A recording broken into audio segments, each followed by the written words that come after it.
बिस्मिल्लाहिर्रहमानिर्रहीम। अस्सलाम वालेकुम नाज़रीन, मैं अज़हर फारूक अपने यूट्यूब चैनल के साथ। इस चैनल को सब्सक्राइब करें ताकि ताज़ा तरीन खबरें आपके साथ आप तक पहुंचती रहें। नाज़रीन, पाकिस्तान की सबसे बड़ी खबर यह है कि army chief general Asim Munir ने जो डंडा उठाया है, जो इक़दाम उठाए हैं, जो फैसले किए हैं, उसके असरात और समरात अब आना शुरू हो गए हैं। पेट्रोलियम मसनूआत की कीमतों में एक बड़े पैमाने पर कमी इस बात का वाज़ेह सबूत है कि मौजूदा हुकूमत और बिलखसूस आर्मी चीफ के इक़दाम अब अवाम तक पहुंचना शुरू हो चुके हैं। दूसरी खबर यह है कि फरह हबीब, जो कि पाकिस्तान तहरीक इंसाफ के मरकजी रहनुमाओं में शामिल होते थे, जो कि खासे हार्ड लाइनर थे पाकिस्तान तहरीक इंसाफ के, उन्होंने पीटीआई को खैराबाद कह दिया है। पीटीआई से कुछ और लोग भी जाने की इतलात हैं, उस पर भी बात करेंगे। सबसे बड़ी खबर और वो अहम खबर यह है कि पेट्रोलियम मसनूआत की कीमतों में पाकिस्तान की 75 साल तारीख में सबसे बड़ी कमी वाक़ हुई है। निगरान हुकूमत ने यह फैसला किया है कि पेट्रोल की कीमत में 40 रुपए कमी, जबकि डीजल की कीमत में 15 रुपए कमी, और यह पाकिस्तान की तारीख की एक बड़ी कमी है। पिछले दौर हुकूमत में जब पीडीएम की हुकूमत थी तो पेट्रोलियम की कीमतों में इजाफा हुआ, निगरान हुकूमत के दौर में भी इजाफा हुआ, और यह कहा गया कि उस वक्त कि पाकिस्तान के जो माशी हालात हैं वो इंतहाई अबतर है। जो ही कुछ हालात बेहतर हुए तो आवाम को इसका रिलीफ जो है वो दिया जाएगा।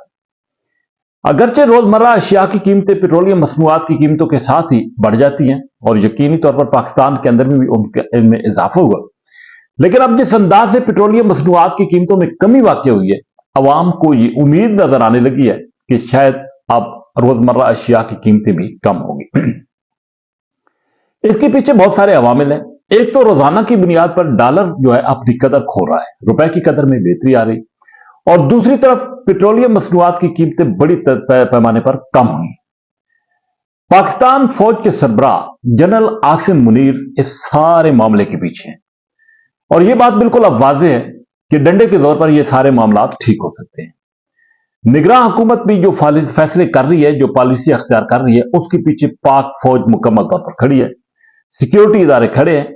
यही वजह है कि ना सिर्फ स्मगलिंग में कमी आ रही है, बल्कि जो पाकिस्तान के अंदर लूट मार का एक सिलसिला गुज़श्ता कई अरसे से जारी था, वो भी थम चुका है। और इसी वजह से अब जो सरमायाकार है उसके हौसले भी बुलंद होना शुरू हो गए। पेट्रोलियम मसनूआत में कमी के फवायद आवाम तक पहुंचाने के लिए निगरान वज़ीर आज़म ने भी हिदायत कर दी है, और सूबाई हुकूमतें भी इस हवाले से इकदाम कर रही हैं और वाज़ेह तौर पर फैसले लिए जा रहे हैं। जो डॉलर में कमी आ रही है उसकी वजह से पाकिस्तान में सोने की कीमतों में कमी आई है, और इसके साथ साथ स्टील यानी कि लोहे की कीमतों में भी बड़े पैमाने पर कमी देखने में आई है। अब आइंदा एक हफ्ते के अंदर अंदर मुख्तलिफ जो खाने पीने की अशिया है, रोजमर्रा अशिया है, उसकी कीमतों में भी कमी वाज़ेह तौर पर नजर आएगी, और सूबाई हुकूमतों ने इस हवाले से पॉलिसियां और इकदाम जो है वो वज़ा कर ली।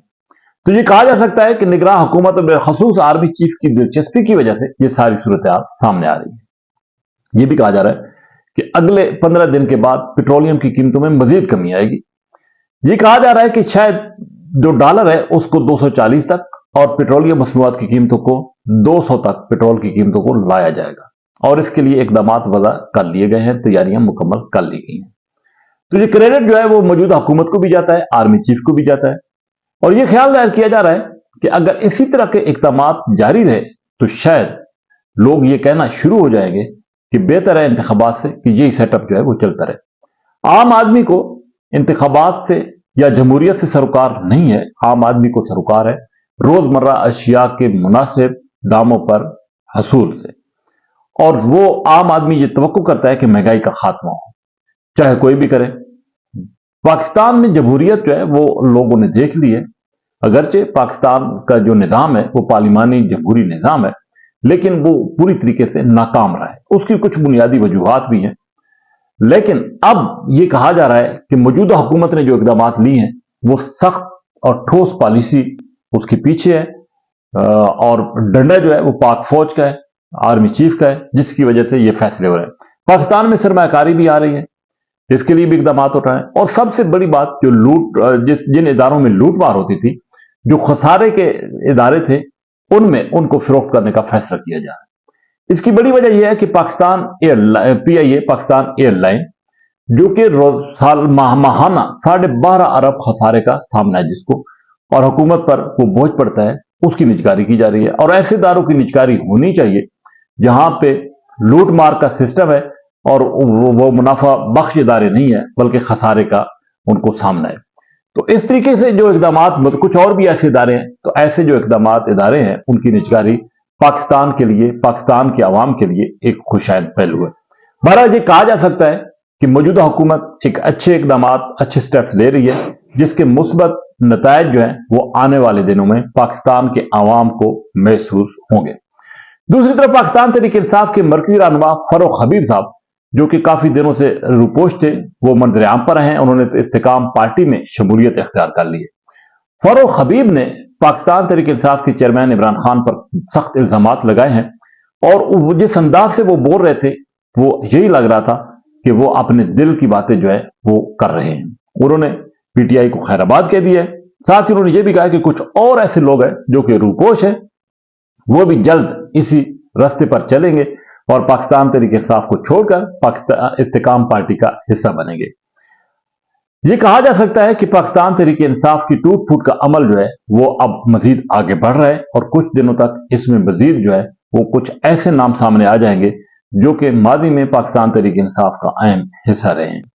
دوسری طرف نواز شریف کی وطن واپسی، اس کے لیے تیاریاں آخری مراحل میں داخل ہو چکی ہیں، لیکن ایک بات اب بالکل واضح طور پر نظر آ رہی ہے کہ انتخابات اپنے مقررہ وقت پر ہوں گے۔ نواز شریف صاحب پاکستان آ رہے ہیں، اور لیکن اگلے انتخابات میں پاکستان تحریک انصاف کے لیے فی الوقت کوئی اچھے آثار جو ہے وہ نظر نہیں آ رہے۔ فاروق حبیب ایک بڑا دھچکا ہے پاکستان تحریک انصاف کو۔